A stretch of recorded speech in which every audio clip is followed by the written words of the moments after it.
Bonjour, je vais vous présenter le tout nouveau Cartoflash Prof SDLV concernant le Japon. Voilà, comme d'habitude, on commence par cliquer sur le bouton Envoyer.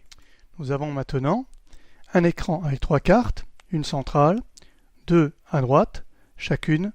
Vous pouvez survoler avec votre souris et vous voyez en dessous inscrit le nom de la préfecture. Maintenant, notre projet, c'est de produire des cartes. Carte 1, des cartes avec des plages colorées, des cartes thématiques. C'est un logiciel qui se veut pédagogique. Alors regardez, on clique d'abord sur le bouton carte 1. Voilà un nouvel écran. Sur cet écran, vous avez 4 étapes. La 5e, ici, c'est de cliquer sur un bouton. Rien de plus simple. Les 4 étapes sont les suivantes. On commence par choisir une catégorie. Densité. À partir des catégories, on a une deuxième étape, une série de cartes dont les statistiques sont intégrées dans le logiciel qui vous sont offertes. Elles sont très nombreuses. On prend par exemple densité population en 1893. À partir de là, troisième étape, vous devez choisir un dégradé de couleur. Tous ici sont proposés. En principe pour les densités, c'est du jaune au rouge. Et vous choisissez un nombre de paliers. Nombre de paliers, c'est-à-dire un nombre de groupes. En dessous de 3, ça n'a pas de sens, il n'y en aura que 2, voire 1. Au-dessus de 5, l'œil ne peut plus faire la différence, donc il n'est pas logique de mettre plus de 5 paliers.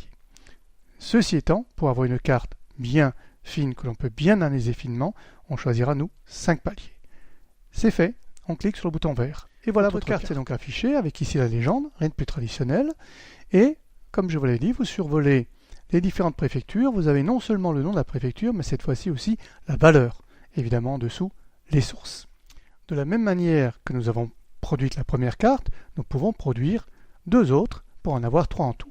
Mais avant cela, il faut que l'on duplique ici vers le haut ou vers le bas, toujours celle qui est au centre. Exemple, duplication vers le bas. Voilà, je viens donc de réaliser pour vous les 3 différentes cartes. Densité 1893 en bas, 1960 en haut à droite et au centre 2017. Globalement, vous pouvez l'analyser. Première réaction, bien entendu, de tout le monde. La répartition est sensiblement la même. Ceci étant, en passant votre souris dessus, vous pouvez voir les différences qu'il y a. Shiba 1228,83 en 2017 et en 1960 447 seulement et en 1800 il n'y en avait que 235. Voilà. Et on peut aussi sur la carte centrale rajouter numéro 2 une carte thématique à des cercles proportionnels. On clique dessus et là on a toujours la démarche pédagogique en 3 étapes cette fois-ci, la 4e étant toujours le bouton vert. On prend une catégorie, exemple les risques. Et ici, on a toute une série statistiques qui sont dedans, qui sont proposées. Il y a plus de 30 cartes. On prend par exemple le nombre de blessés en 2015. Voilà, puisque j'ai déjà un fond de carte qui est du jaune au rouge, je vais prendre une couleur marron pour que le cercle se détache bien des couleurs. Et je clique sur le bouton vert. Vous avez donc ici les cercles proportionnels. En passant toujours votre souris dessus, vous avez le nom de la préfecture concernée, ainsi que la valeur du cercle, c'est-à-dire ici en 2015, 251 blessés dans la préfecture d'Hokkaido. Et vous avez bien sûr la légende ici. Voilà. Mais ce n'est pas tout. On peut rajouter des couches, un peu comme sur un SIG, des couches qui seront rajoutées à la carte centrale. On clique sur le bouton et on peut rajouter par exemple les risques de tsunami. Voilà. Qui ont occasionné notamment le grand problème de Fukushima, c'est-à-dire la centrale nucléaire. Mais où sont les centrales nucléaires? On peut les rajouter aussi. Et avec ces centrales nucléaires, en passant la souris dessus, on a en bas le nom de la centrale nucléaire qui est représentée sur la carte. Voilà. Ces différentes couches restent bien sûr sur la carte si on revient à notre écran de départ. On clique sur la petite croix pour fermer et on retrouve notre carte avec les légendes et les différentes couches. Alors ces couches-là, si on n'en veut plus, ainsi que tout le reste, soit les couches on peut les décocher les unes après les autres, voilà, les décoches elles repartent, ou alors on peut tout effacer avec la corbeille, on peut effacer à n'importe quel. Il y a une couche qui est peut-être plus intéressante que toutes les autres quand on veut démarrer un cours sur le Japon par exemple, la couche relief. Là vous avez une vraie couche relief que vous pouvez bien sûr atténuer dans la transparence. Cette couche relief reste aussi lorsque vous repassez à la carte centrale. Il y en a beaucoup mieux encore. Et je vais garder pour la fin un bouton dessiné. Effectivement, en cliquant dessus, regardez sur cet écran, vous avez conservé la carte centrale, mais vous avez sur la droite, ici, tous les outils d'un parfait logiciel de dessin. Les couleurs, les lignes, les traits, les cercles, les ellipses, la gomme, le fameux pot de peinture, pour écrire aussi. Mais vous avez en plus ici, sur cette partie-là, le fameux Munigraph, ou normographe si vous préférez, qui est utilisé pour tous les croquis et géographies et qui est proposé sur le site. Il vous suffit de cliquer sur une figure, on met par exemple l'épaisseur du trait 3, on clique où on veut et voilà votre figure. Vous pouvez la reproduire autant de fois que vous voulez. Toujours pareil pour enlever tout ça, la corbeille. L'intérêt très évident, c'est qu'avec ce normographe, ce minigraphe, ici vous avez les valeurs qui sont affichées de 4 à 20, ce sont les mêmes que sur le minigraphe normographe. Vous pouvez construire votre croquis ou votre schéma. J'ai dit schéma.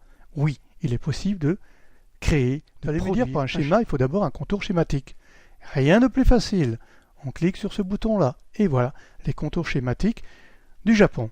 C'est approximatif, mais c'est schématique et ça recouvre quand même le territoire. Vous allez me dire enfin, oui, mais comment moi je vais le dessiner? Encore plus simple. Regardez avec ce bouton-là, des carreaux de cahier. Vous avez ici la possibilité de le dessiner. Il y a aussi un autre logiciel qui dit « Je dessine le Japon » qui vous montre exactement comment le dessiner. Mais là, vous pouvez montrer à vos élèves, aux personnes qui assistent, comment reproduire un certain nombre de choses. Je veux délimiter la fameuse mégalopole dont tout le monde parle. Je prends donc un trait de couleur, par exemple le marron, pour qu'il s'oppose un tout petit peu au rouge. J'ai un trait assez épais, le 5. Je prends mon crayon et j'y vais, c'est là. Et je peux retourner ici. Voilà ma mégalopole, elle est là. Je peux enlever les carreaux de cahier après pour mieux voir, et je l'ai ici. Et je peux, avec le pot de peinture, par exemple ici, la mettre en orange. Voilà. C'est en orange. Voilà. Bien sûr, pas la mer. J'ai mon schéma qui est ici. Et je peux revenir vers ma carte thématique sans emporter le schéma. Je peux continuer à travailler. Évidemment, le contour schématique y est, puisque les boutons apparaissent sur chaque écran, ils sont ici. Je l'enlève et je peux continuer à travailler et revenir vers mon dessin qui est ici. Alors ce schéma, éventuellement croquis, si vous prenez les vrais contours, on a ici les vrais contours et je peux vous montrer qu'on épouse les vrais contours. Donc ce schéma ou ce croquis, vous pouvez l'enregistrer ici. Vous mettez j'enregistre mon dessin, vous lui donnez un nom et vous l'enregistrez sur votre ordinateur et vous pouvez le réutiliser ultérieurement ou l'intégrer dans des PowerPoint ou des Word, tout ce que vous voulez. Alors, petite astuce quand même, vous retournez vers la carte, vous effacez tout, voilà, vous me direz il n'y a plus rien, si le dessin, lui, il reste. Il reste pourquoi? Il a sa propre corbeille, elle est ici. Voilà. Surprenant et facile, n'est-ce pas? Eh bien, il ne vous reste plus qu'à l'essayer, parce que l'essayer, c'est l'opter. Merci.